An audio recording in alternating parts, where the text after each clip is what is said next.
Escucha con atención. Si lo oyes de lejos, corre. Ya está detrás de ti.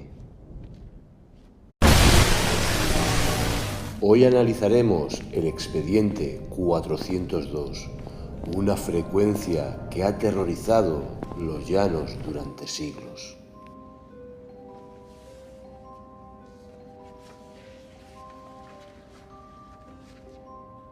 El silbón no es una leyenda ordinaria. Los registros acústicos sugieren que es una entidad de más de 6 metros de altura. No silba para comunicarse. Marca su territorio con los huesos de quien se atrevieron a escucharlo de cerca.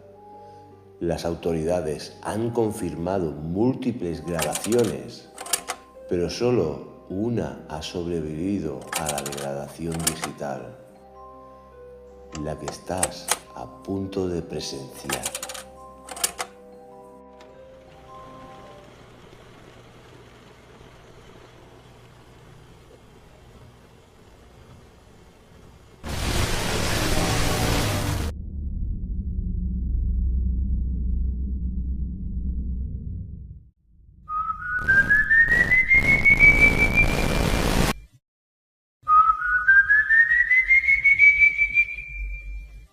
El archivo 402 queda sellado por hoy. Recuerda, en este museo, los sonidos no están guardados para protegerlos, están guardados para protegernos. Suscríbete para desbloquear la siguiente sala si te atreves a volver al museo. Siempre escucha.